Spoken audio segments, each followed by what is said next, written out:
5,000 years ago, a successful harvest meant knowing when to plant without a single written word. This was the silent science of prehistoric celestial knowledge, a forgotten mastery of the sky that built our world.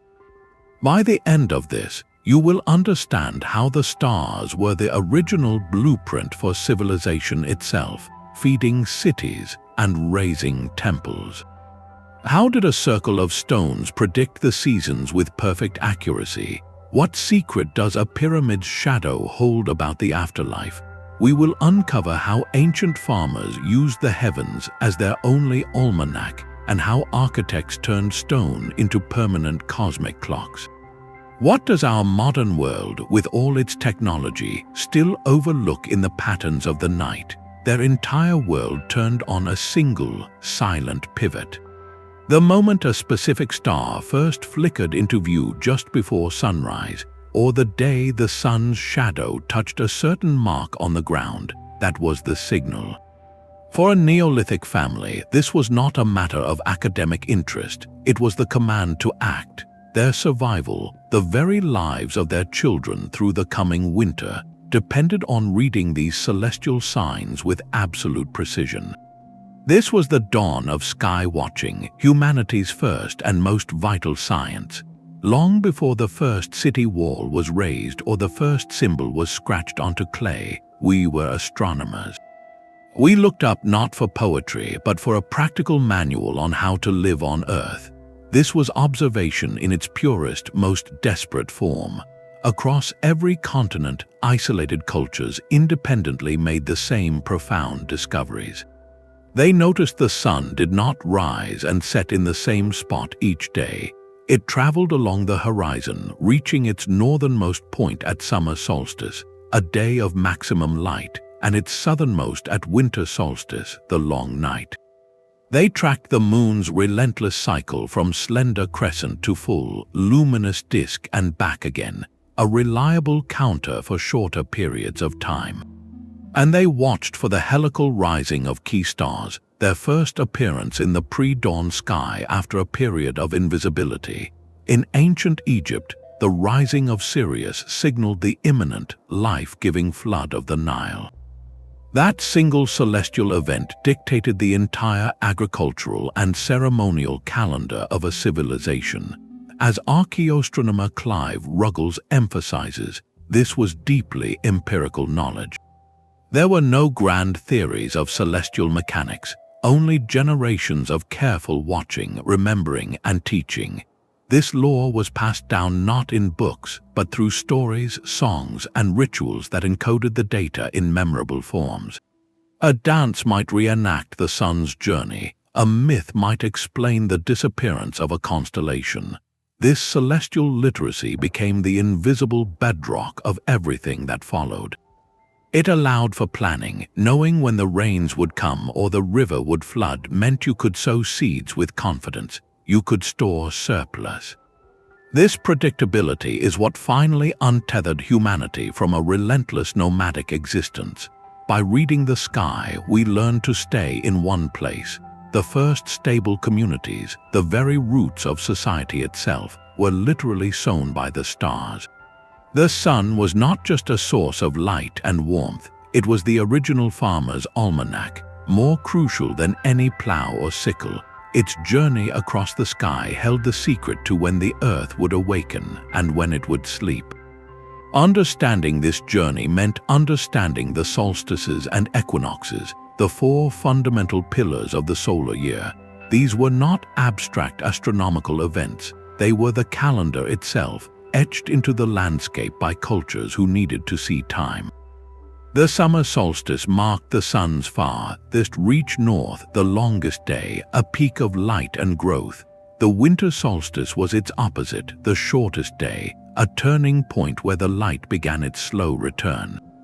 Between them lay the equinoxes, the 2 days of perfect balance where light and dark held equal sway, signaling the gentle transitions of spring and autumn. But how do you mark something as vast and intangible as the sun's path? You build a machine of stone and shadow. In a field in Germany, a simple circular enclosure of wooden posts known as the Goseck Circle, built over 7,000 years ago, acts as one of the world's oldest known solar observatories. On the winter solstice, the rising and setting sun aligns perfectly with narrow gates in the earthwork, framing the sun's rebirth in a corridor of light. Across the ocean at Mnajdra Butte in Chaco Canyon, a spiral petroglyph carved into a cliff face becomes a sophisticated calendar. A dagger of sunlight, sliced by 3 massive stone slabs, pierces the center of the spiral at summer solstice, traces its edge at the equinoxes, and vanishes completely at winter solstice. These were not temples in the way we think of them. They were functional, community-wide clocks. By tracking the sun's extreme rising and setting points on the horizon, a watcher could define a solar year with astonishing accuracy. They could count the days until the ground thawed, until the last frost passed, until it was safe to sow the precious seeds that would feed the community. This knowledge transformed guesswork into strategy. Consider the Maya, masters of celestial observation. Their entire agricultural system, particularly for cultivating maize, the very foundation of their civilization, was synchronized with the solar cycle. They developed complex calendars that interwove the solar year with other cycles, allowing them to predict rainy seasons and drought periods. This was not mere stargazing. It was a form of applied science that ensured food security for millions. By reading the sun's silent language, they could plan when to clear fields, when to plant, and when to harvest with a precision that turned sustenance into surplus, and surplus into the foundation of cities. But the sun's grand annual cycle was too vast for the smaller rhythms of life. For that, ancient eyes turned to a closer, quicker companion. The moon, with its relentless cycle of rebirth and retreat, painted the night with a softer, silver light. It was under the glow of a full moon that a village might gather, its brilliant light extending the day, allowing for storytelling, for resolving disputes, for planning the communal hunt. This was not just light, it was time made visible, a celestial pulse that beat to a faster rhythm than the sun.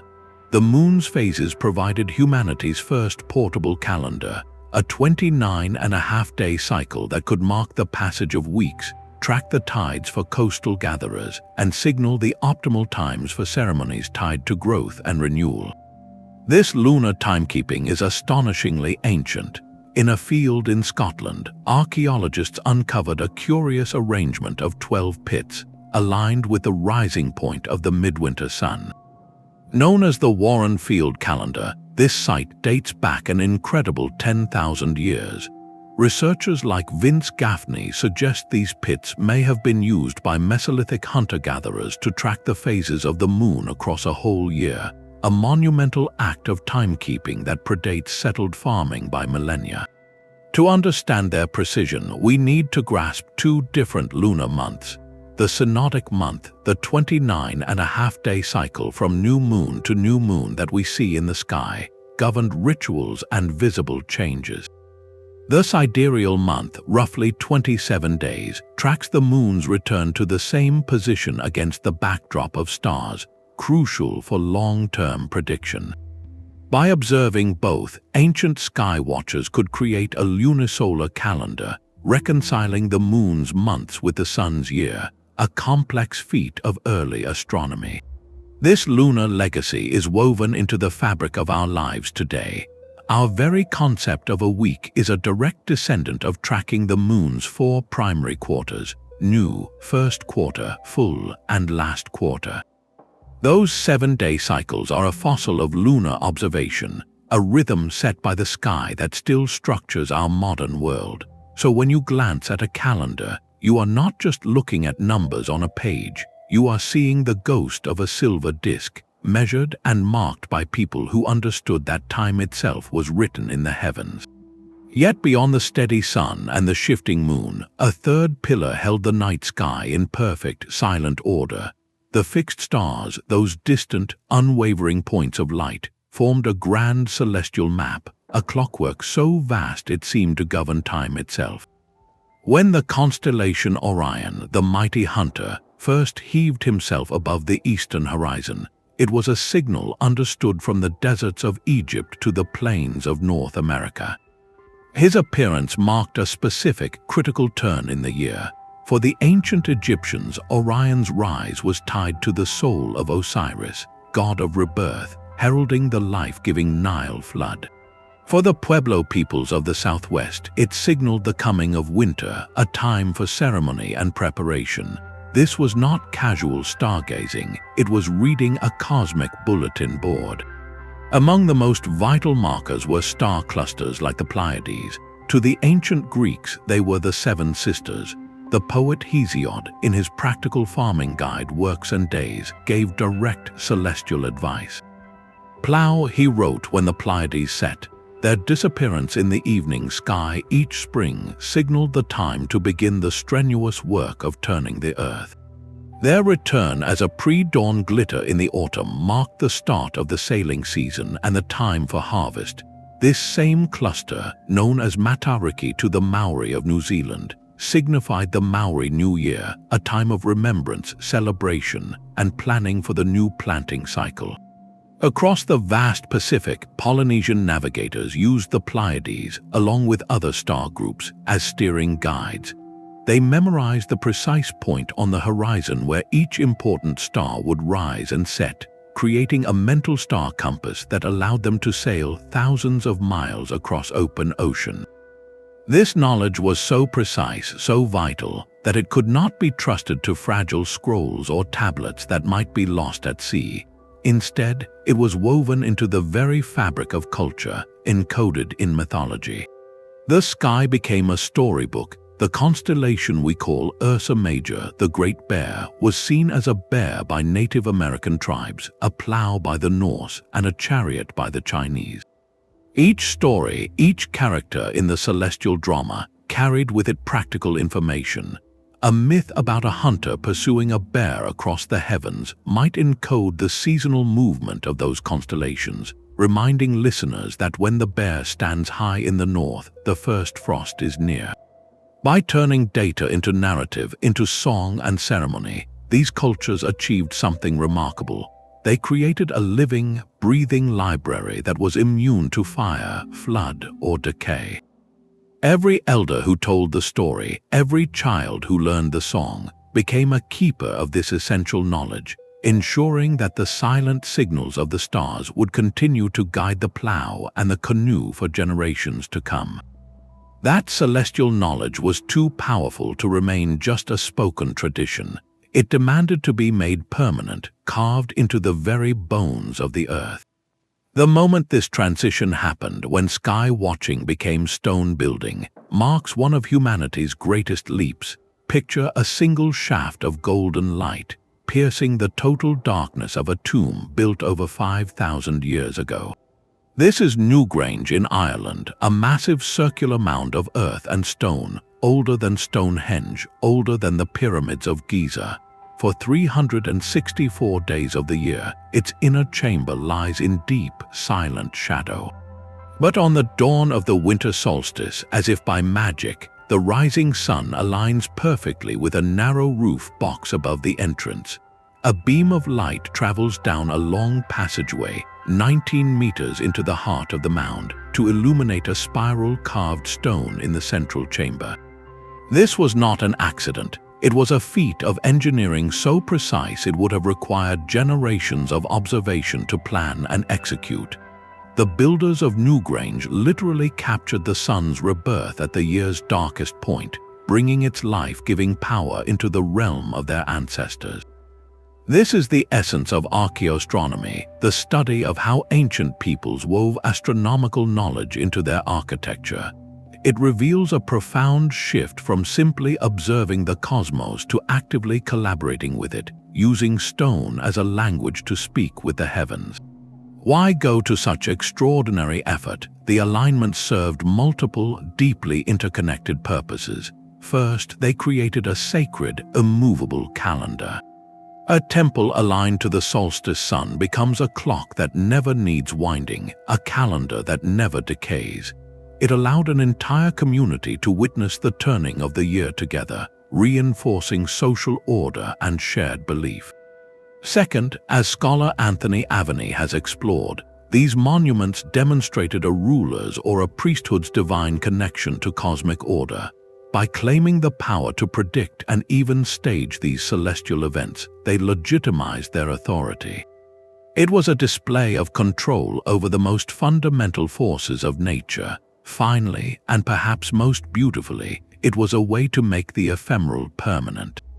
A sunrise lasts minutes, a star's rising point shifts over centuries, but a stone corridor that frames that sunrise or a window that targets a star freezes that moment for eternity.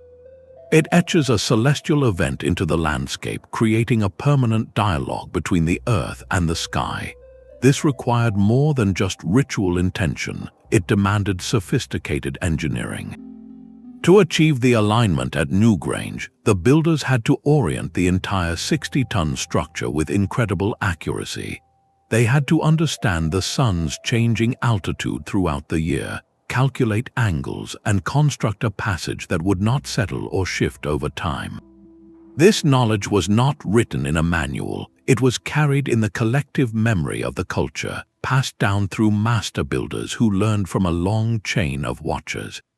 From the pyramids of Egypt, aligned with cardinal points and certain stars, to the sun dagger of Choco Canyon, these structures are not just tombs or temples.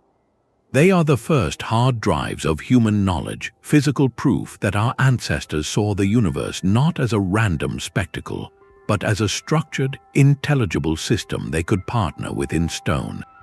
The stones themselves seem to wait. For 365 dawns, the great Sarsens of Stonehenge stand silent against the English sky. But on one specific morning, something profound and deliberate occurs. If you were to stand in the center of that stone circle on the summer solstice, facing northeast along the ancient avenue, you would witness the sun's first golden sliver break the horizon in perfect alignment with the outlying heel stone. That precise moment, that celestial handshake between sun and stone, is not a happy accident. It is the monument's core purpose frozen in architecture. This is the solstitial axis, the invisible line that gives Stonehenge its meaning. The entire layout is oriented along this northeast to southwest line. The long processional avenue, flanked by banks and ditches, points directly to the summer solstice sunrise. Conversely, if you look in the opposite direction along that same axis at the winter solstice, you would see the sun set perfectly between the towering uprights of the Great Trilithon, framing the year's last light in a gateway of stone. This dual alignment captures the sun at both its maximum and minimum power, the zenith and nadir of its annual journey.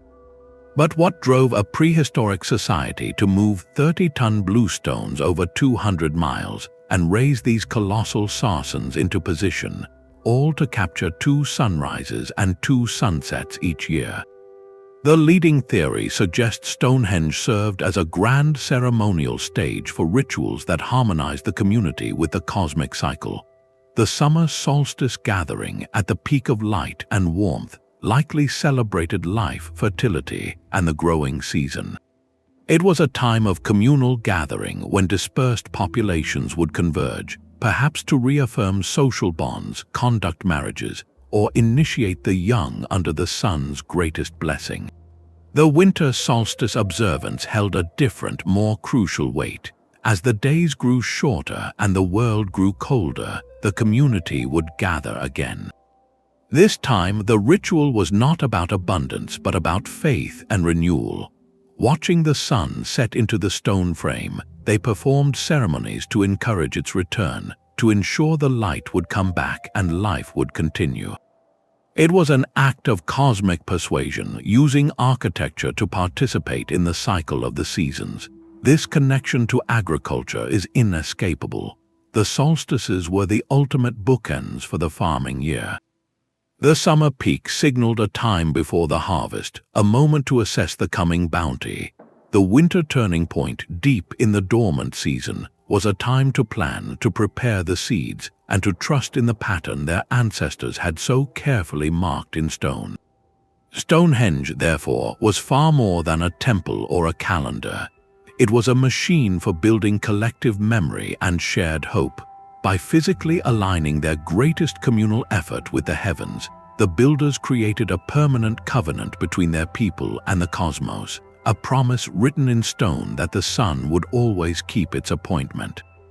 Across the sea, another civilization raised stones not to frame the sun, but to become a ladder to the stars. The Great Pyramid of Giza is a monument of staggering precision.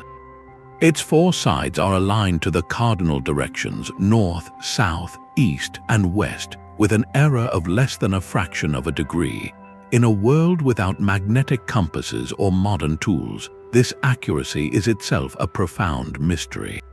But this alignment was more than a display of geometric skill. It was a fundamental statement of cosmic order. The Egyptians saw their kingdom as a mirror of the heavens, a sacred landscape where the Nile mirrored the Milky Way. To build a tomb for a god-king was to construct a machine for celestial travel. The pyramid was not just a resting place for the physical form, it was a launch pad for the soul. Deep within the Great Pyramid, narrow shafts, barely wide enough for a hand, angle upward from the main chambers. For decades, their purpose was a puzzle. Then, in the 1960s, astronomer Virginia Trimble and others proposed a stunning theory. These were not ventilation shafts, but sight lines to specific, eternal stars. The southern shafts from the king's chamber pointed directly toward the belt of Orion, which the Egyptians associated with Osiris, the god of rebirth. Another southern shaft from the queen's chamber targeted the star Sirius, the brightest in the night sky. To the Egyptians, Sirius was Sopdet, the star of the goddess Isis, wife of Osiris. Its annual rising heralded the Nile flood and the promise of renewed life. By aligning the shaft with this star, the builders were tethering the chamber to a permanent source of regenerative power. The northern shafts told a different story. They pointed toward the circumpolar stars, those that never set, that eternally circled the pole of the night sky. In the age when the pyramids were built, the pole star was not Polaris as it is today, but a star called Thuban in the constellation Draco. The Egyptians called these the imperishable stars. They believed that after a righteous pharaoh's journey through the underworld, his soul would join these undying lights, achieving eternal life in the cosmic realm. The pyramid, through these precise stone channels, was a physical conduit for that journey, a permanent telescope aimed at the pharaoh's ultimate destination. But how did they achieve such pinpoint accuracy? The leading theory involves a simple yet brilliant technique using a pair of stars. An Egyptian astronomer would have marked the position of a single circumpolar star, like Kochab in the Little Dipper, at 2 points in its nightly circuit, when it was directly east and directly west. The midpoint between these two markers would point directly to true north. By repeating this over many nights, they could establish a meridian line of astonishing precision.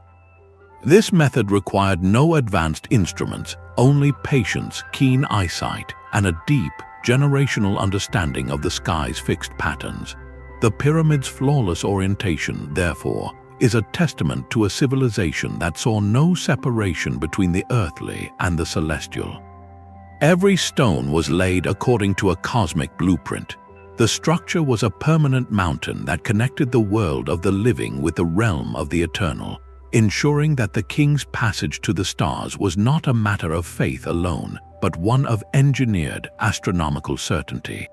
The same celestial precision found in Egypt and England echoes across the Mediterranean on a windswept Maltese coastline. Here, the Mnajdra temples rise from the limestone, their rounded chambers and massive doorways silent for over 5,000 years. Built 1,000 years before the Great Pyramid by a culture that had not yet discovered metal, these structures hold a secret locked in light. At dawn on the spring and autumn equinoxes, a narrow beam of sunlight pierces the main doorway of the lower temple.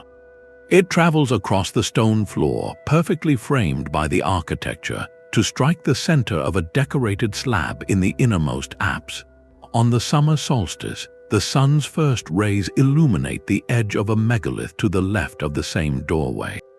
On the winter solstice, the light shifts to the opposite side, painting the right-hand stone. This is not a vague alignment. It is a sophisticated, three-part solar calendar carved directly into the landscape. The builders of Mnajdra engineered a stone machine that marked the sun's four most critical turning points with absolute clarity. They did this without wheels, without iron, using only stone tools, brute strength, and an intimate, generational knowledge of the horizon. The culture that created these temples left no written records. We call them simply the temple builders. They were an agricultural society, living on islands where timing the planting and harvesting of crops was a matter of survival. For them, the temple was far more than a place of ceremony. It was a communal observatory and an agricultural almanac made permanent. The illuminated altar stone on the equinox likely signaled a time of balance, perhaps a moment to sow seeds for a crop that required equal day and night to germinate. The solstice markers would have defined the extreme limits of the growing season, the long, hot days of peak growth and the short, cold days of dormancy. What rituals unfolded in those first moments of illuminated stone? We can envision a gathering of elders and farmers, watching in silence as the predicted slit of light found its target. That shared experience transformed abstract knowledge into communal certainty. It was a transmission of wisdom, a demonstration that the elders and the priests could converse with the cosmos itself. The precise alignment confirmed that the cosmic order was intact, that the seasons would turn as expected, and that the community's plans were in harmony with the universe. The temples of Mnajdra, therefore, collapsed the distinction between sacred space and scientific tool. They were both. The act of worship was the act of observation. The prayer was the patient waiting for the sun to prove the pattern once again. In this quiet corner of the ancient world, a people with the simplest of technologies achieved a dialogue with the heavens so precise it still speaks to us across 50 centuries, a testament to the universal human need to find order in the sky and to mark that order in stone. The principles of celestial alignment were not confined to solitary temples or tombs. Entire cities were conceived as earthly maps of the heavens, designed to channel cosmic order into the very streets where people lived. From the air, the ruins of Teotihuacan in central Mexico reveal a breathtaking geometric precision. Its central artery, the Street of the Dead, does not run to true north. Instead, it is aligned precisely 15.5 degrees east of north. This is no surveying error. Archaeoastronomers have determined this axis points directly to the setting point of the Pleiades star cluster on the horizon, a celestial event of immense significance to the city's builders. Teotihuacan was a cosmogram, a city built as a physical model of the universe. Its three great pyramids, the sun, the moon, and the feathered serpent, were not randomly placed. They were positioned to mirror sacred mountains and constellations, creating a landscape where every citizen walked within a divine blueprint. This concept of the city as a mirror of the cosmos appears across cultures. The central axis of a city, its main processional way, was often aligned with a powerful celestial event, like a solstice sunrise or the rise of a key star. This did more than just orient the city, it organized time and ritual. The path of the sun through the year would be dramatized along that axis, with sunlight penetrating specific gates or illuminating particular temples on appointed days. This turned urban space into a living calendar, where the movement of light through architecture marked the festivals, market days, and agricultural milestones for the entire population. We see this principle endure for millennia. Consider the Forbidden City in Beijing, constructed in the 15th century. Its layout is a masterclass in cosmic symbolism, oriented along a north-south axis that reflects the Chinese concept of the emperor as the pivot between heaven and earth. While its alignment served political and philosophical order, the underlying idea that a capital city must embody celestial harmony is a direct descendant of much older traditions. Even earlier in ancient Mesopotamia, the ziggurat was the ultimate urban cosmic link. These stepped pyramids were not just temples, they were artificial mountains, stairways for priests to ascend closer to the gods. Their platforms also served as elevated observatories, unobstructed by the city's dust and activity, where scribes could track the movements of planets and stars. The city of Babylon itself was laid out with its main temples and gates dedicated to specific celestial deities, weaving astronomical worship into the fabric of daily commerce and governance. This urban planning under the stars served a profound dual purpose.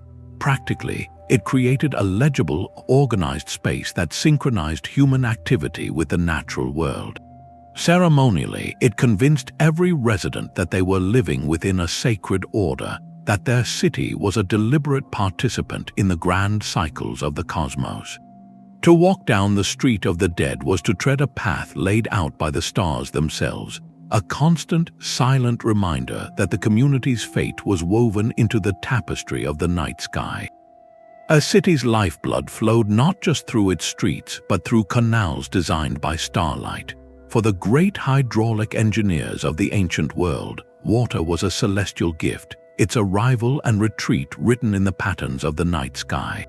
Their task was to decode that script and build a civilization around its predictable rhythm. In the Indus Valley, an engineer watched not just the horizon for clouds, but the eastern sky before dawn. The reappearance of the star cluster we call the Pleiades signaled the impending arrival of the monsoon rains. This was the command to mobilize. Laborers would be dispatched to clear the massive, brick-lined drainage channels that ran beneath the city's grid. Reservoirs would be inspected, and the complex sluice gates regulating water to the fields would be tested. Every component of that sophisticated water management system, one of the world's first, was timed by an astronomical event. They were not just reacting to weather, they were anticipating it by reading a cosmic timetable. This deep integration of astronomy and hydrology represents a pinnacle of ancient environmental science. It required a holistic understanding, seeing the sky, the seasons, the land, and the water as a single, interconnected system. At Angkor Wat, the vast temple complex was the heart of a hydraulic empire. Its towering moats and enormous reservoirs, known as barrays, were not merely symbolic. They were a critical survival mechanism for a society living in a climate of dramatic wet and dry seasons. The Khmers aligned their temples to celestial events, but they also aligned their water management to them. By tracking the sun's solstitial points and the movements of specific stars, they could predict the onset and intensity of the seasonal rains. This allowed them to orchestrate the capture of monsoon water, storing it in the barrays to irrigate rice paddies throughout the long, dry months. The temple's architecture, therefore, was both a spiritual map of the cosmos and the control center for a life-sustaining water network. The Maya of Mesoamerica faced a similar challenge with rainy seasons and periods of drought. Their response was a landscape engineered with celestial wisdom. In cities like Tikal and Karakol, they constructed intricate systems of reservoirs, canals, and plaster-lined holding tanks. Research suggests their astronomical observations, particularly of Venus and the Sun, were directly linked to managing these systems. The cycles of Venus, for instance, were intricately tied to their ritual calendar and, by extension, to agricultural and hydraulic planning. A specific position of Venus might signal the time to begin dredging a reservoir in anticipation of rains, or to ration stored water as a dry period approached. Their cosmology did not separate the divine from the practical. A priest observing the evening star was also a civil engineer assessing the city's water security for the coming season. This knowledge filtered down to the most practical levels. Across many cultures, the heliacal rising of certain constellations acted as a direct bulletin for water-related tasks. In ancient Egypt, as we've seen, Sirius warned of the Nile flood. In the Pacific Northwest, some indigenous groups knew that when Orion reached a certain height in the autumn sky, it was time to harvest the seasonal salmon runs, a bounty tied to the health of the rivers. The sky told you when to open the irrigation gates and when to close them, when to plant the paddies and when to harvest the aquatic crops. This was a dialogue with the universe where survival depended on listening to the stars. It reveals an ancient intelligence that saw no barrier between the heavens above and the waters below, understanding that both were essential chapters in the same flowing story of life. While the sun's annual journey was a reliable rhythm, the moon held a deeper, more patient secret. To truly understand its motion required a commitment spanning not just seasons but generations. Ancient astronomers watched as the moon's rising and setting points along the horizon slowly migrated north and south each month, but they also noticed a grander pattern. Over a period of 18.6 years, these monthly extremes themselves would reach their own limits, a celestial event known as the major lunar standstill. This was the moon's ultimate declaration of its territory in the sky, reaching its most northerly and southerly possible points, far beyond the sun's own solstitial range. Tracking this cycle demanded a continuity of observation that humbles our modern sense of time. It meant an elder teaching a child to watch for a specific notch in a distant hill where the moon would one day, nearly 2 decades later, make its most dramatic pause. This was science as a legacy project, a long-term investment in cosmic knowledge. Evidence for this profound understanding is etched into the landscape. At the sprawling stone rows of Karnak in Brittany, thousands of megaliths stretch across the French countryside like a vast stone army. Some researchers propose that specific alignments within this complex do not point to the sun, but instead target the extreme rising and setting points of the moon during a major standstill. The scale of Karnak suggests it was a regional center for gathering and observation, where the slow dance of the moon could be charted against this permanent stone grid. Similarly, in Choco Canyon, the Great Kiva known as Cosa Rinconada presents a fascinating puzzle. Its perfectly circular form is pierced by a series of small, irregularly spaced windows and niches. While some align with solar events, others may correspond to lunar extremes. A shaft of moonlight entering a specific niche once every 18.6 years would transform this underground chamber into a long-term lunar clock, its mechanism ticking to a rhythm almost too slow for a single human lifetime to fully comprehend.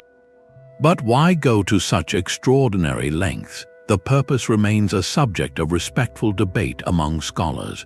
One compelling theory connects the standstill cycle to the prediction of eclipses. When the moon is near its standstill position during a full moon, the conditions are ripe for a lunar eclipse. By meticulously mapping this 18-year cycle, sky watchers could anticipate these dramatic events, which often held great ritual and symbolic weight. Another possibility is more philosophical. By marking the moon's fullest possible journey, these cultures were completing their map of the cosmos. They had charted the sun's boundaries with solstice markers, and now they were defining the moon's ultimate domain, creating a complete picture of celestial motion. This was an act of cosmic cartography, an attempt to fix the entire predictable universe in stone. Whether for ritual scheduling, eclipse lore, or pure celestial understanding, the lunar standstill alignments stand as the ultimate testament to prehistoric patience. They reveal a civilization not merely reacting to the sky, but engaging in a multi-generational conversation with it, building monuments that would whisper the moon's deepest secrets to their great-grandchildren. The sky signals were also written in the wings of birds and the flash of silver in a river. For a hunter watching a distant V formation cross the horizon, or a gatherer noting the sudden abundance of eggs in a nest, these were not random events. They were chapters in a living calendar, perfectly synchronized with the stars above. ancient peoples became masters of this interdisciplinary wisdom, observing how the behaviors of other species were orchestrated by the same celestial clock they themselves followed. This created a bio-celestial calendar, a system of timekeeping that cross-referenced the heavens with the Earth, making it far more resilient than relying on a single sign. The arrival of a specific flock of geese, timed with the rising of a particular constellation, was a double confirmation. It meant the message from the cosmos was clear and the time for action was now. This practice is known as phenology, the study of cyclic biological events and their relationship to climate and astronomy. For prehistoric societies, it was simply the art of listening to the whole world at once. They understood that the constellation Orion dominating the winter sky did not just mean cold nights. It often coincided with the migration of herd animals to lower valleys, making them easier to hunt. The heliacal rising of the star group we call the Pleiades in spring might have been linked to the spawning runs of fish in certain rivers, a vital source of food. In North America, some indigenous oral traditions note that when the three stars of Orion's belt stood vertical in the pre-dawn sky, it was time to harvest certain medicinal plants at their peak potency. This knowledge was location-specific and incredibly detailed. A community living near a salmon river would know that the fish began their run not on a fixed calendar date, but when a certain star dipped below the western horizon at twilight. Another group, reliant on migratory birds, would watch for the appearance of the constellation Scorpio low in the southern sky, signaling that the flocks were soon to follow. This system provided a built-in safety net. If clouds obscured the stars for several nights, the sudden change in animal behavior or plant growth would still deliver the message. If an unusual cold snap delayed a plant's flowering, the star's unwavering position would confirm the true season. By weaving together celestial, animal, and botanical cues, these cultures created a robust, fail-safe guide for survival. It was a holistic science that saw no separation between astronomy, biology, and community need. The sky told the birds when to fly, and the people, by watching both, knew when to prepare. This deep integration reveals an ancient intelligence that did not just look at the stars, but listened to the entire symphony of life they conducted, understanding that every creature, from the smallest sprout to the greatest whale, was a fellow reader of the cosmic text. But how do you teach a star's path without a single written word? You tell a story. Around a fire, under a sky dense with stars, an elder's voice rises and falls. He speaks of the great hunter, of his loyal dogs, of a chase that began on earth and ended forever in the heavens. With each gesture, he points to the glittering patterns above. That story is not just entertainment, it is a sophisticated data storage system.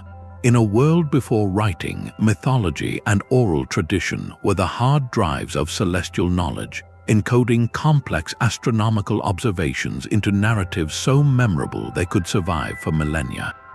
Every culture did this. The Greek hero Perseus, holding the head of Medusa, becomes a constellation whose position marks a specific season. The seven sisters fleeing Orion are the Pleiades, their myth explaining both the cluster's visibility and its connection to planting time. These stories transformed abstract points of light into characters with motives and histories, making their movements across the sky predictable and meaningful. As scholar Mircea Eliade observed, myth served to cosmicize the world. It turned unfamiliar territory into sacred space by linking it to celestial archetypes. A mountain wasn't just a mountain, it was the place where the earth met the sky in the story of the first sunrise. This narrative layer made the cosmos intimately knowable. The most profound example of this living knowledge system is found in Aboriginal Australian songlines. These are not mere stories, but epic song cycles that weave together cosmology, geography, lore, and survival. A single songline might describe the journey of an ancestral creator being across the landscape, Every verse corresponds to a specific feature, a waterhole, a rock formation, a mountain pass. Crucially, the melody and rhythm of the song mirror the contours of the land itself, but the songline also maps the sky. The same ancestral being who shaped the earth might also have become a constellation. Singing the song while traveling across the desert, a navigator is simultaneously recalling a route, honoring a sacred history, and following a celestial map. The stars above confirm the path below. This creates a navigable database of an entire continent, memorized through art. If you know the song, you can never be truly lost because the land and the sky are both verses in the same eternal poem. This is celestial knowledge at its most resilient and beautiful. It requires no monument, no stone circle. It lives in breath and memory. The elder teaching the child the story of the hunter in the stars is not just passing on folklore. He is downloading an entire navigational and agricultural program. The myth makes the mechanics unforgettable. Why does that star vanish for part of the year? Because the hunter is resting in the underworld. When will it return? When the season of his chase begins again. By wrapping data in narrative, these cultures achieved something brilliant. They ensured that their most vital science, the science of survival guided by the heavens, was too precious to be written on something that could burn, fade, or be lost.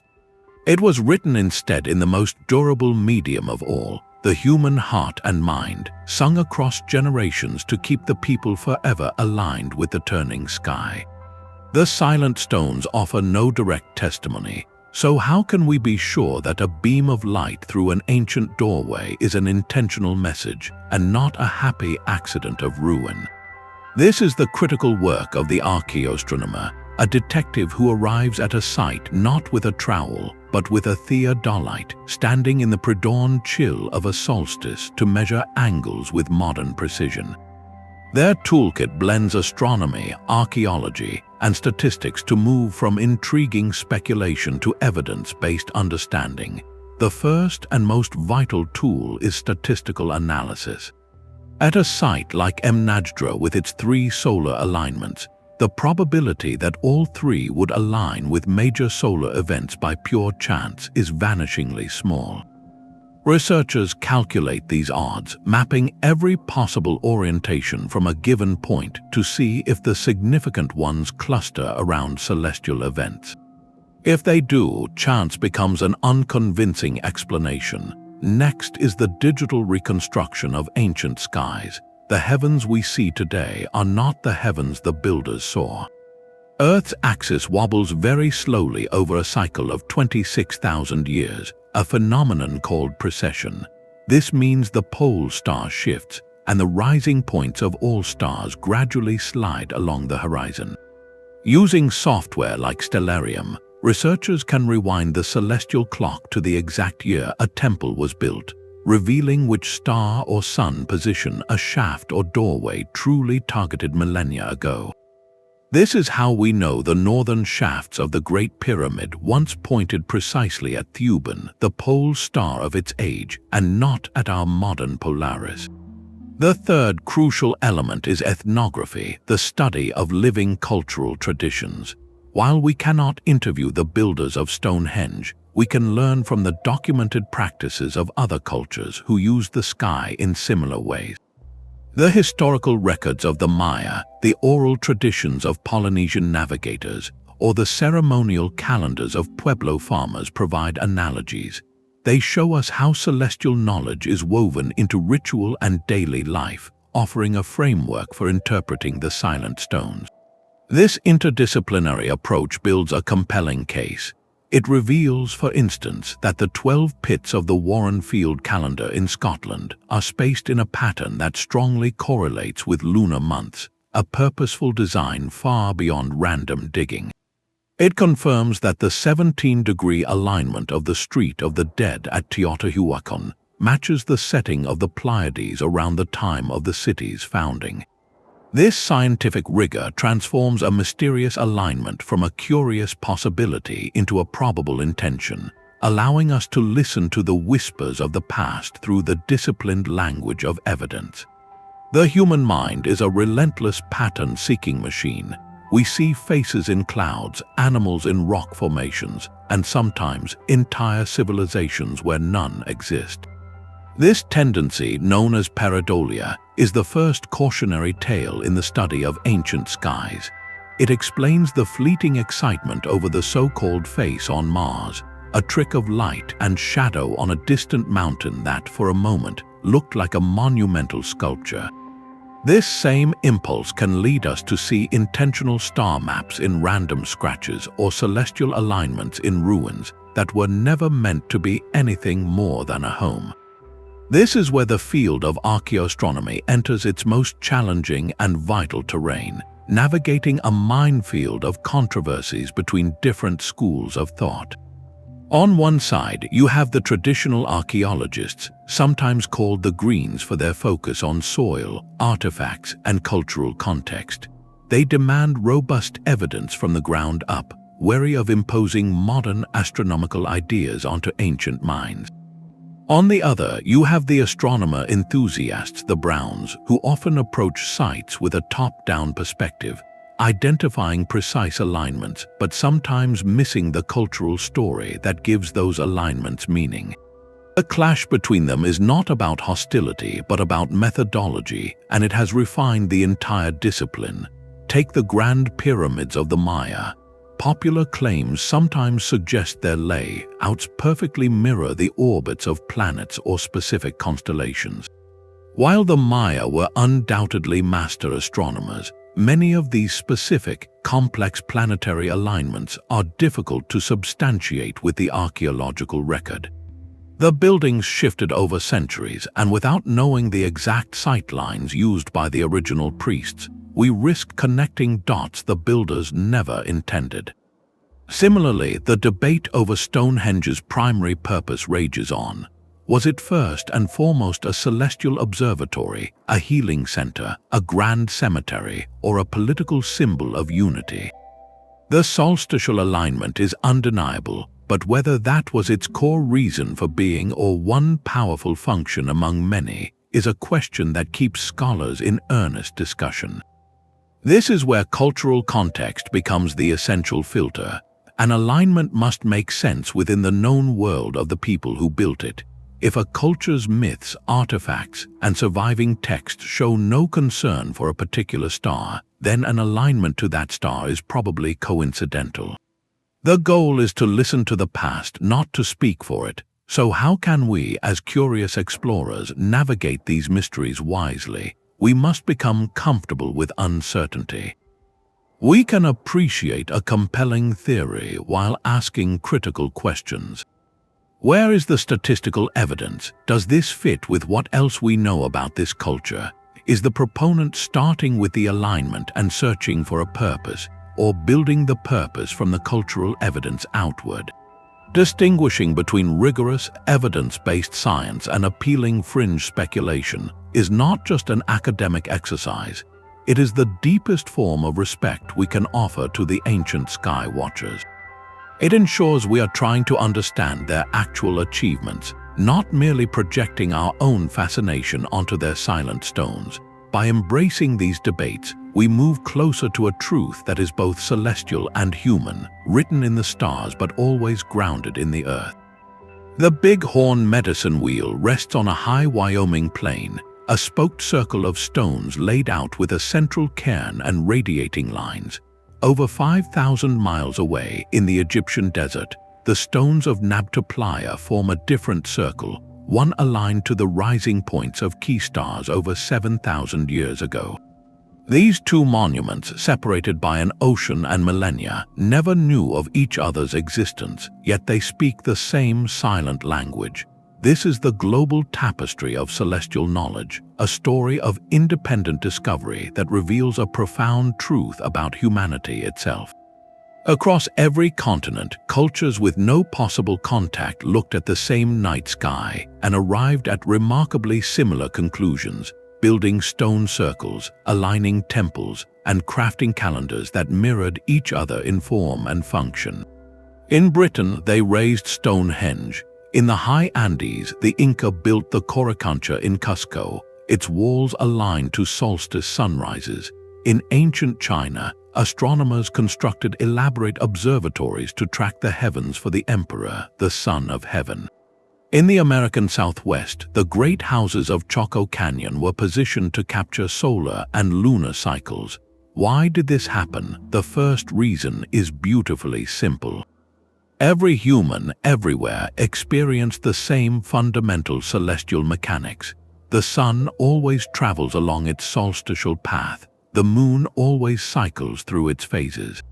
The same bright stars, like Sirius and the Pleiades, were visible from many parts of the globe. When you are trying to solve the puzzle of survival, the sky presents the same clues. The practical necessities of agriculture and timekeeping provided a universal motivation. Whether you were a farmer on the banks of the Nile, a maize cultivator in Mesoamerica, or a community relying on monsoon rains in India, you needed to know when to plant. The most reliable, unchanging guide for that was the cosmos. The independent invention of the solar calendar from Egypt to Mesoamerica is not a coincidence. It is a logical solution to a shared problem. But the convergence goes beyond mere utility. There is a deeper, more human layer. The desire to ritualize and control these cosmic cycles appears to be a universal impulse. By marking the solstice with a monument, a culture was doing more than creating a calendar. They were participating in the order of the universe. They were building a stage where the drama of the seasons could be ceremonially enacted, ensuring the sun's return, the coming rains, the renewal of life. This ritualization transformed anxiety into ceremony and uncertainty into shared faith. The circular form seen in medicine wheels, henge monuments, and even the layouts of some ancient cities may reflect this holistic view. The circle has no beginning and no end, mirroring the cyclical nature of the seasons, the lives of generations, and the perceived motion of the stars around a central point. This independent convergence of form and function points to something essential in the human mind. It suggests that watching the heavens, seeking patterns, and wanting to align our lives with those patterns is not a cultural invention, but a fundamental part of the human experience. We are, by nature, cosmic beings. When we look at these scattered stones under the same sky, we are not seeing the work of strangers, but the signature of a shared ingenuity, a common response to the grandest spectacle our ancestors ever knew. This sacred knowledge was never held by the crowd, but by a select few. In the quiet hour before dawn, a solitary figure would climb to a high place, eyes fixed on the fading stars.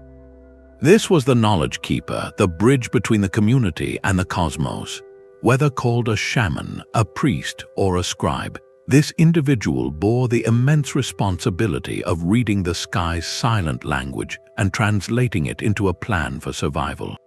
Their power did not come from physical strength, but from a monopoly on understanding. They were humanity's first specialists, the original astronomers, whose observations dictated when to plant, when to harvest, and when the gods required ceremony. In the Maya world, this role was filled by the Aj-Tizib, the scribe astronomer. These were not mere record keepers, but elite scholars who calculated the complex cycles of Venus, tracked the solar year, and recorded their predictions in intricate codices. Their ability to foretell an eclipse or pinpoint the start of the rainy season demonstrated a direct line to the divine, cementing their status and the authority of the king they served. Far across the world, in the bustling cities of Mesopotamia, sat another kind of celestial scholar, the Tupshah Enuma Anu Enlil. This title literally means scribe of the series when the gods Anu and Enlil, referring to a vast collection of celestial omens. These scholars meticulously recorded the movements of planets and stars, interpreting every event as a message from the gods about the fate of the king and the kingdom. A red hue around Mars might foretell conflict, while the path of Jupiter could signal economic fortune. Their work was a blend of precise observation and ritual interpretation, turning the sky into a divine telegraph service for the state. In the misty landscapes of prehistoric Europe, while we have no written names, we can infer a similar role. The individuals who designed the solstitial alignment of Newgrange or the lunar sightlines at Karnak possessed a generational understanding of geometry and astronomy. They were the architects of cosmic order, likely forming a learned class, perhaps within what later traditions would call Druidic orders, who guided the communal labor of raising stones to match the patterns above. The authority of these knowledge keepers rested on a simple, powerful truth: they could predict what others could only hope for. By announcing the correct day to sow seeds, they ensured the community's food. By scheduling a festival to coincide with a solstice sunrise, they created a profound collective experience that reinforced social bonds. This ability to harmonize human activity with celestial rhythm gave them immense influence, which rulers were quick to co-opt. A king who could claim the priest astronomer's predictions as his own divine mandate was a king whose rule appeared sanctioned by the universe itself. This created the foundational link between sacred knowledge and secular power, embedding the perceived order of the heavens into the very architecture of the first states. The temple observatory became the palace annex, and the calendar became law. Yet this was not merely about control, it was about providing stability. In a world of uncertainty, the knowledge keeper offered a promise of pattern, a reassurance that the cosmos was not chaotic, and that the community, by following the celestial script, was living in accordance with a grand, intelligible design.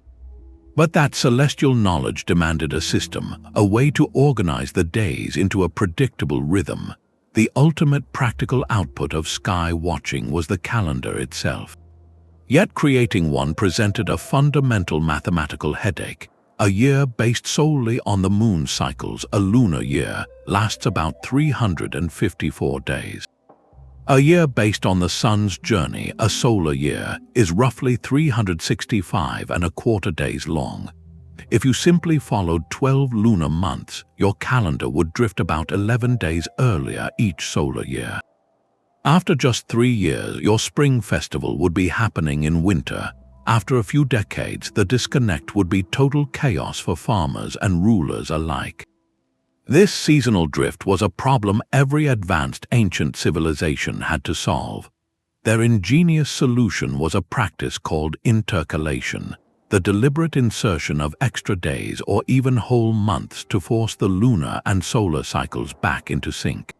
This was celestial accounting on a grand scale, and different cultures developed their own brilliant systems.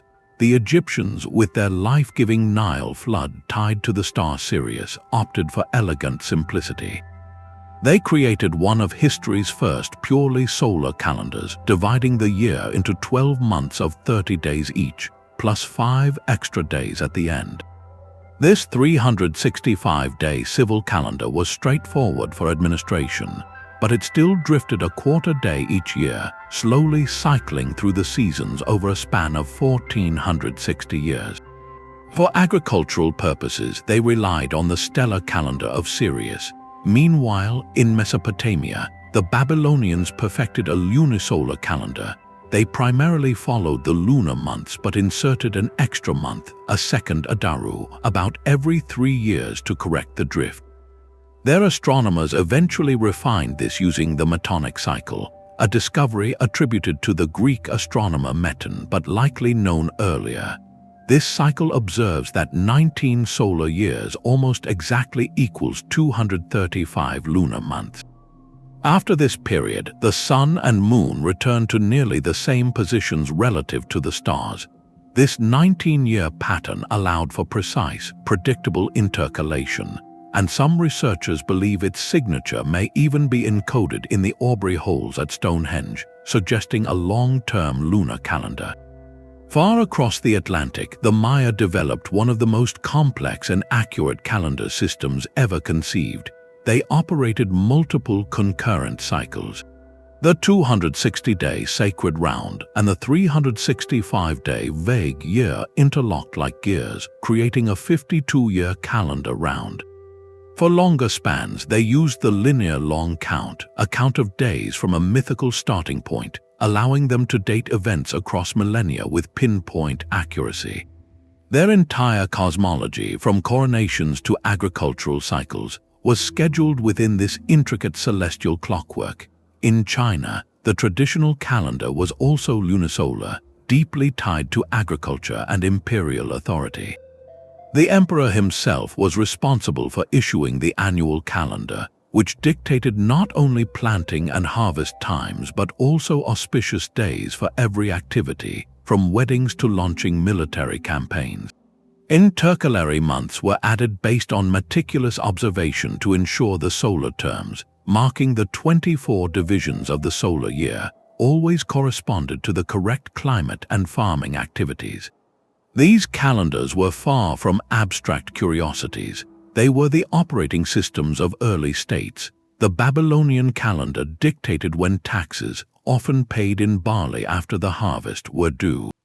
The Roman calendar, before its reform, scheduled political assemblies and military campaigning seasons.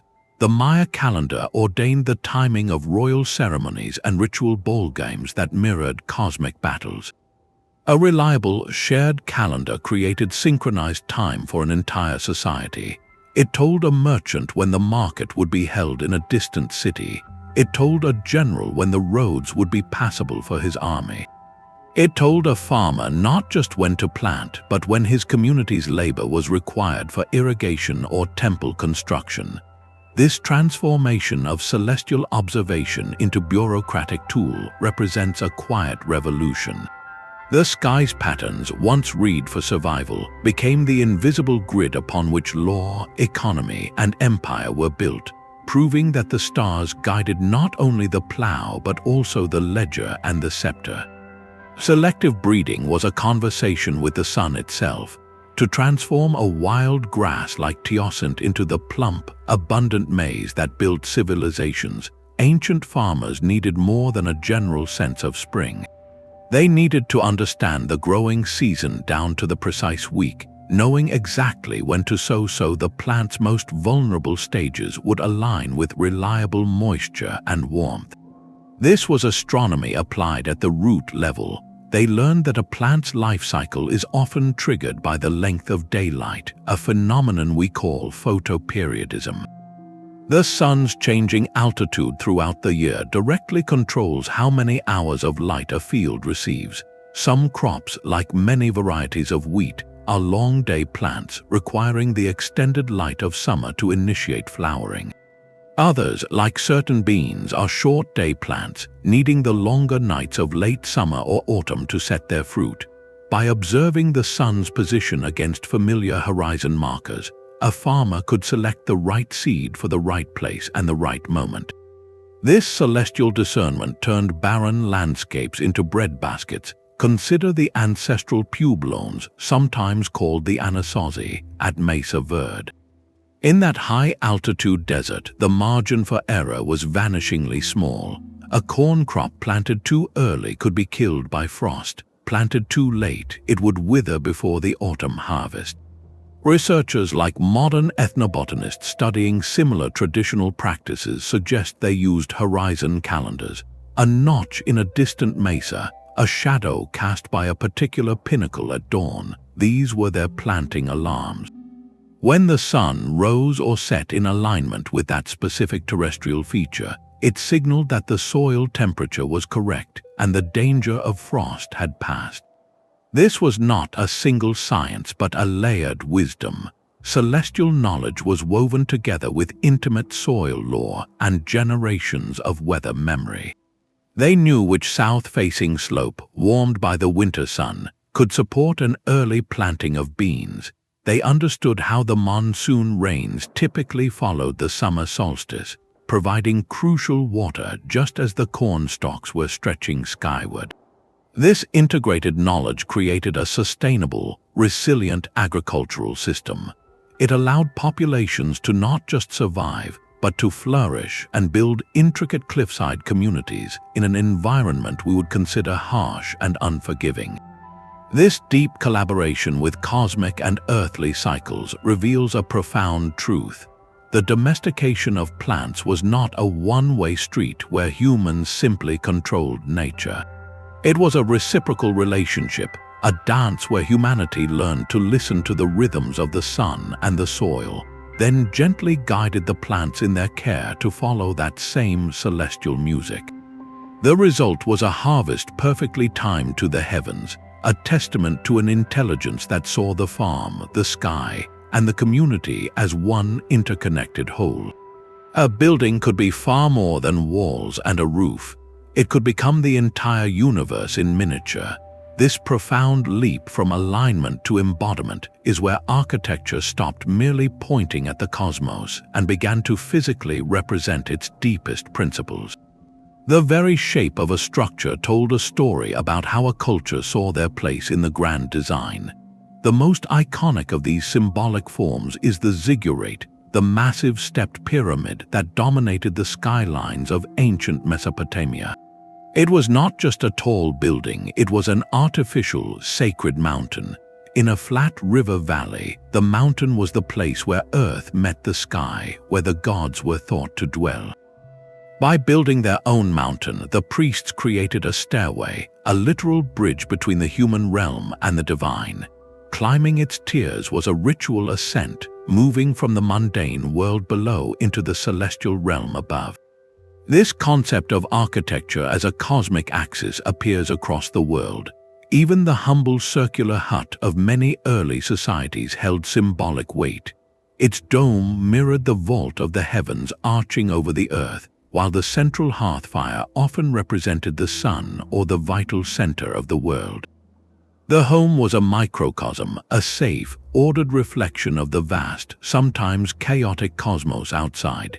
This symbolic language evolved into staggering complexity. The smooth, sloping sides of an Egyptian pyramid were not merely a stable shape for a tomb. Egyptologists suggest they represented the primordial mound, the first land to emerge from the waters of chaos at creation. More poetically, they were seen as the solidified rays of the sun god Ra, streaming down to earth to collect and focus his divine power onto the pharaoh's eternal resting place.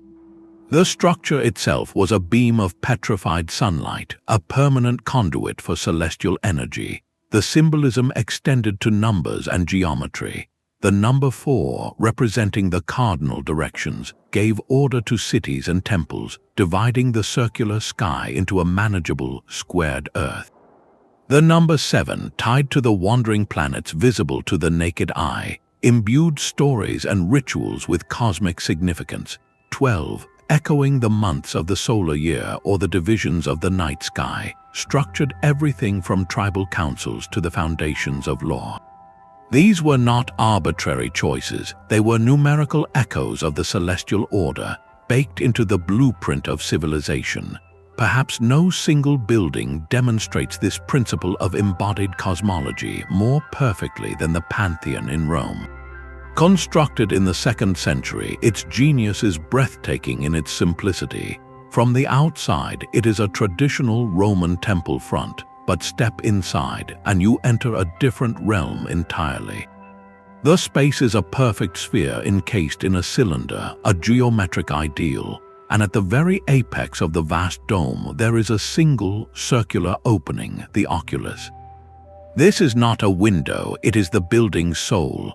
Throughout the day, a brilliant shaft of sunlight pours through this opening, moving like a slow, celestial spotlight across the marble floor and the curved walls.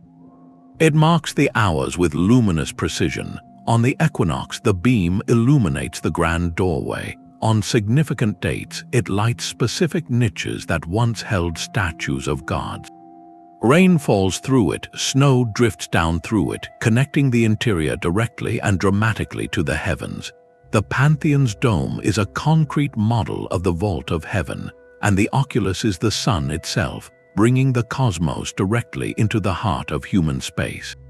This transforms architecture from mere shelter into a participatory experience. You don't just look at the building, you stand inside the model. You witness the passage of time made visible. You feel the weather of the gods. You are, for a moment, at the center of a perfectly ordered universe. From the earliest round hut to the grandeur of the pantheon, this drive to build our understanding of the cosmos into stone and mortar reveals a timeless human desire. We did not just want to observe the heavens, we wanted to live within their image, to make the infinite comprehensible by giving it a roof, a floor, and a place for us to stand. Precision that took lifetimes to observe could not be entrusted to a single memory. The celestial data was far too vital to vanish with an elder's passing, so cultures engineered brilliant systems to transmit this knowledge across generations, turning fragile observation into unbreakable tradition. The primary vehicle was the master-apprentice relationship, a slow, immersive education that began in childhood. A young initiate would not simply be told where the sun rose at midwinter. They would be taken to the stone marker year after year, made to feel the cold dawn air, to watch the long shadow shrink as the golden disk kissed the horizon notch. They learned the star paths through stories, each constellation's movement tied to a myth that explained its behavior and its practical meaning. This was knowledge absorbed through the body and the imagination, making it unforgettable. Ritual was the living engine of this transmission. A ceremonial dance performed at the solstice did more than celebrate, it physically enacted the sun's journey. The dancers' steps might trace the pattern of a constellation across the plaza, their chants counting the days between lunar phases. By participating, every member of the community, not just the apprentices, internalized the rhythm of the cosmos. The ceremony transformed abstract data into shared experience, weaving celestial order into the very fabric of social identity. But memory, even collective memory, could fade or be distorted by time. The ultimate solution was to convert knowledge into landscape. The construction of a monument was itself the final, most powerful act of transmission. It was a community-wide project that required everyone to understand the goal, to hold stones into a precise alignment that might not reveal its purpose until the next solstice sunrise. Building Stonehenge or raising a pyramid was a massive, collaborative lesson in celestial mechanics. Once completed, the structure became a permanent public record. It needed no translation, required no elder to interpret it. It simply was, waiting for the sun or moon to activate its meaning each year. This stone resilience is dramatically illustrated by the Nazca lines in Peru. These vast geoglyphs, etched into the desert floor, depict animals, plants, and geometric shapes so large they can only be comprehended from the air. While their full purpose is debated, some researchers like Archaeoastronomer Anthony Aveni have noted alignments with solstice sunrises and the rising points of bright stars. They may have functioned as giant calendrical markers, a ceremonial pathway walked during rituals that aligned with specific celestial events. The lines turned the entire plateau into a sacred diagram, a calendar you could literally walk across, making the celestial cycle a tangible part of the ritual landscape. In a different form, the mysterious carved stone balls found in Scotland, dating to the Neolithic, offer another puzzle. These spheres, intricately decorated with precise geometric patterns of knobs and spirals, have defied definitive explanation. Some scholars propose they are not weapons or mere art, but three-dimensional models, perhaps encoding astronomical information, mathematical ratios, or even maps of significant star clusters. Holding such an object, an elder could teach a student about cosmic patterns through touch and sight, turning abstract celestial concepts into a portable, tactile library. This layered approach to transmission, from whispered stories to danced rituals to monumental construction, created a fail-safe for knowledge. If the oral tradition was disrupted, the stones remained. If the monument was buried, the stories might survive elsewhere. It made celestial wisdom both resilient and communal, ensuring that the silent language of the sky, learned over centuries, would never be silenced. The midday sun vanished without warning. For ancient peoples, a solar eclipse was not a spectacle but a crisis. a moment when the predictable cosmos seemed to break its own rules, plunging the world into an eerie, premature twilight. This sudden darkness at noon was the ultimate celestial drama, interpreted universally as a potent and terrifying omen. The sun, the source of all life, was being attacked, swallowed, or extinguished. Cultures worldwide crafted urgent myths to explain this violation of order. In ancient China, a celestial dragon was said to be devouring the sun, prompting people to bang drums and pots to scare the beast away. The Vikings spoke of sky wolves chasing the sun and moon. In Mesoamerica, the eclipse was a bite taken from the sun disk, often associated with a jaguar, the powerful creature of the underworld. These stories were more than folklore. They were psychological tools, providing a narrative framework for an event that triggered deep, instinctual fear, and prescribing a communal ritual response to restore cosmic balance. Yet alongside this mythological terror arose a relentless curiosity, a drive to find pattern in the apparent chaos. This is where sky watching transcended ritual and entered the realm of high mathematics. The most profound discovery was the Saros cycle. Babylonian astronomers, meticulously recording events on clay tablets over centuries, identified that similar eclipses recur in a pattern of approximately 18 years, 11 days, and 8 hours. This cycle occurs because after this period, the sun, moon, and earth return to nearly the same relative geometry. It meant an eclipse was not a random act of the gods, but a predictable feature of a mechanical universe. This knowledge was power of the most profound kind. The Greek-designed Antikythera mechanism, an astonishingly complex bronze gearwork device from the 2nd century before the Common Era, is physical proof of this predictive ambition. Researchers believe it could calculate the timing of eclipses, modeling the Saros cycle with turning dials and inscriptions, a portable computer that brought the predictable cosmos into a scholar's hands. For a ruler or priesthood, mastering this cycle was a political masterstroke. Imagine the advantage. While the populace trembled at the sun's disappearance, the king or high priest, forewarned by his astronomers, could stand calm and public. He could perform a pre-arranged ritual to convince the gods to return the sun, or even claim credit for ending the celestial attack. The eclipse transformed from a crisis into a staged demonstration of divine favor. The ability to predict such events legitimized the ruling class's authority, proving they alone could negotiate with the forces of the sky. This mathematical insight did not erase the mythological awe, but layered it with a secret understanding. For the few, the eclipse became a scheduled performance. For the many, it remained a moment of sacred terror, carefully managed by those who had learned to read the sky's deepest, most dramatic punctuation. The old farmer's almanac still prints its planting dates by the moon. This is not a quaint relic, but a direct thread to the prehistoric knowledge we have been exploring. In our age of satellites and genetic modification, a quiet movement is deliberately looking back to that celestial rhythm. Biodynamic agriculture, developed in the early 20th century, treats the farm as a living organism and schedules planting, cultivating, and harvesting according to the phases of the moon and the positions of the planets. Proponents believe that just as the moon pulls the tides, it influences the subtle moisture in soil and plants. Root crops are planted during the waning moon, when energy is said to be drawing downward, while leafy greens go in during the waxing moon to encourage upward growth.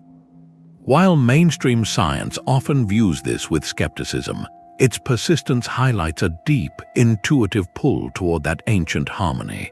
The logic of photoperiodism, however, is undisputed modern science.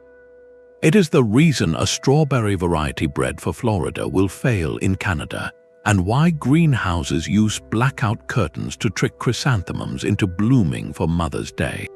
Our entire global food system depends on this precise understanding of how plant life responds to the sun's path.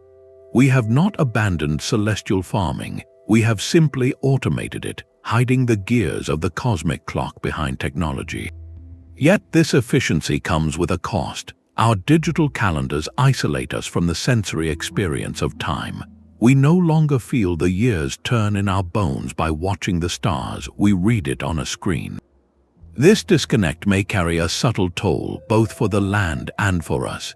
Industrial agriculture, focused on maximum output, often overrides natural cycles, leading to soil depletion and heavy reliance on artificial inputs. Could reintegrating even a fraction of that ancient awareness, a respect for timing and natural rhythm, lead to more resilient farming? Some organic and regenerative farmers think so, observing natural indicators and lunar cycles to reduce their environmental impact. The question lingers not as a call to abandon technology, but as an invitation to remember the partnership. The sky was humanity's first partner in survival, a silent guide that taught us when to sow and when to reap. That wisdom, etched in stone and story, whispers that true sustainability might not lie in dominating nature, but in relearning how to listen to its oldest, most reliable signals. Your phone holds a window to a 5,000-year-old sky. With a few taps on a planetarium app, you can slide the cosmic clock backward, watching constellations spin in reverse as centuries dissolve into seconds. This is not science fiction, it is the quiet revolution of digital archaeoastronomy. Tools like Stellarium, once reserved for academics, now let anyone stand in their own backyard and witness the exact celestial panorama that greeted the builders of the Great Pyramid or the priests of Stonehenge. This technology does more than visualize, it verifies. It allows us to test the theories with a precision our ancestors could only dream of, turning every curious person into a potential investigator of the ancient world. The key to this digital time travel is understanding precession, that slow, majestic wobble of Earth's axis over a 26,000-year cycle. Imagine a spinning top, its axis tracing a slow circle as it whirls. Our planet does the same. This means the North Pole does not point permanently at Polaris. Over millennia, it slowly sweeps a circle through the northern stars. Today, Polaris marks our north, but when the pyramids of Giza were being built, around 2,500 years before the Common Era, the pole star was Thuban, a star in the constellation Draco. Using software, you can input the exact coordinates of the Great Pyramid and the year 2500 BCE.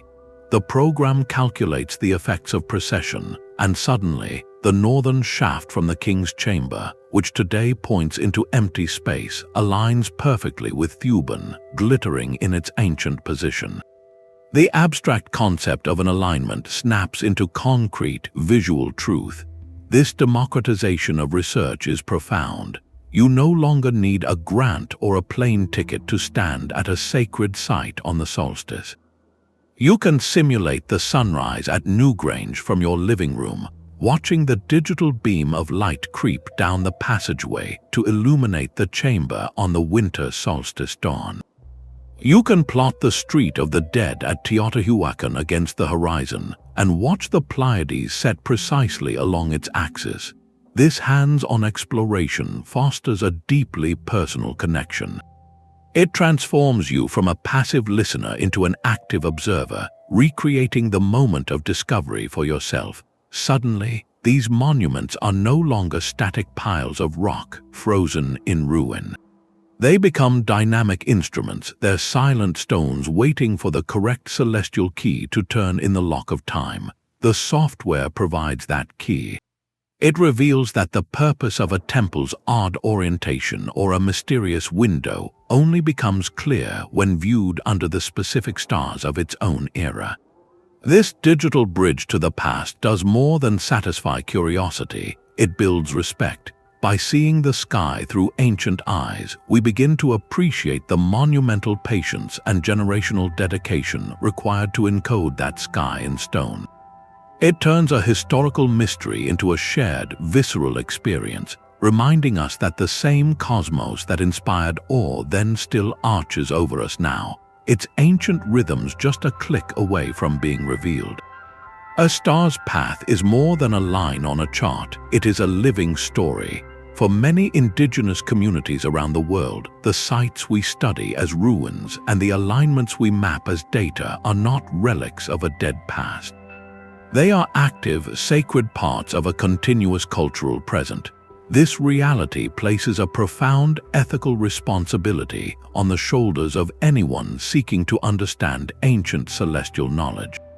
The field of archaeoastronomy now stands at a vital crossroads, learning that true discovery requires not just tools and telescopes, but humility and partnership.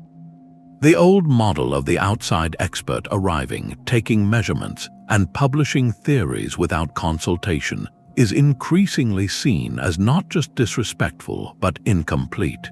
It risks turning sacred landscapes into mere puzzles, extracting knowledge while offering nothing back to the descendants of the very people who created it. The new path forward is one of collaboration. This means researchers initiating conversations with tribal elders and knowledge keepers long before any equipment is set up. It involves listening as much as explaining, understanding that scientific data is only one layer of a site's meaning. For example, when studying the Bighorn medicine wheel in Wyoming, astronomers might work alongside elders from the Crow or Northern Cheyenne nations. The researchers can provide precise azimuth measurements for stellar alignments, while the elders share the oral traditions, songs, and ceremonial contexts that give those alignments their true purpose. This exchange transforms the work. A stone circle is no longer just a potential calendar. It becomes a place of prayer, a memorial, a teaching ground. This collaborative spirit helps guard against cultural appropriation, the act of taking sacred symbols, stories, or practices out of their context for external use or profit. Using a tribal star story as a catchy title for a theory without permission, or commercializing sacred patterns, severs knowledge from its roots and its protectors. Ethical practice recognizes that some knowledge is meant to be restricted, shared only within the community at certain times or with certain individuals. A researcher's role is not to demand access to everything, but to understand and respect those boundaries. This respectful approach has led to powerful acts of reclamation. For many Native American tribes, decades of federal policy aimed at erasing language and culture also severed the transmission of celestial knowledge. Archaeoastronomical findings can sometimes provide external, physical evidence that corroborates oral histories suppressed for generations. When a study confirms that a solstice sunrise alignment at a mound site matches a creation story preserved by a tribe, it is not science validating the story, but science offering a form of documentation that can help strengthen cultural revitalization efforts. It becomes a tool for the community itself, aiding in the recovery of a heritage that was systematically targeted. The ultimate goal is a partnership that serves both knowledge and continuity. It ensures that the pursuit of understanding ancient skies does not become a new form of exploitation, but rather a bridge. It acknowledges that the descendants of the great sky watchers are still here, and that their voices are essential to interpreting the silent stones. This ethical framework is not a limitation on discovery, but its deepening. It reminds us that the stars guided whole cultures, not just curious minds, and that honoring that full humanity is the only way to truly hear what the heavens have been saying for thousands of years. That profound partnership between earth and sky did not end with the ancient world. It merely changed its tools, the satellite orbiting silently overhead, beaming data to a farmer's tablet, is the direct descendant of the stone circle that once captured the solstice sun. We have not left the celestial path, we have simply accelerated down it, trading horizon markers for digital algorithms, yet still seeking the same essential goal: to predict, to plan, to survive. Our modern global positioning systems rely on triangulating signals from a constellation of man-made stars, our artificial celestial sphere. The precise timekeeping required for these satellites to function traces its lineage back to those first lunar counters and solstice markers, a quest for perfect synchronicity that began with watching a shadow creep across a stone. This continuity is the true revelation. It dissolves the imagined barrier between the so-called primitive and the modern. The builders of Newgrange, the architects of Teotihuacan, the Maya scribes calculating Venus cycles, they were not superstitious mystics guessing at patterns. They were the first scientists, the first engineers, applying a rigorous empirical method to the greatest laboratory of all, the cosmos itself. Their legacy is not one of quaint belief, but of brilliant, applied intelligence. They discovered that civilization itself, from the first planted seed to the grandest temple, could not be built on chaos. It required an order, a rhythm, a predictable framework. And they found that framework not in the shifting earth or the unpredictable weather, but in the unwavering cycles of the heavens. The stars gave them a clock that never failed, a calendar that never lied, and a map that never faded. By aligning their lives to this cosmic order, they transformed uncertainty into strategy and survival into culture. They fed nations with celestial wisdom and raised monuments that were both prayers and proofs, eternal statements of their understanding. So as you look at our own world, with its space telescopes peering to the edge of time and its probes venturing to other planets, see it not as a break from the past, but as its flowering. We are still those sky watchers. The questions are bigger, the tools are more powerful, but the wonder, the drive to comprehend our place in the grand design, that remains exactly the same. Tonight, step outside, look up. In that vast, star-filled darkness, you are gazing at the same library that taught humanity how to build a world. You are part of a conversation that began thousands of years ago, a lineage of curiosity and awe that connects you directly to the elder who first pointed to a constellation and told the story that held the secret of the coming rain. If this journey from standing stones to starlight has resonated with you, share it with someone who sees the mystery in history. Subscribe to keep exploring the deep connections that weave our present into the immense and inspiring tapestry of the human past.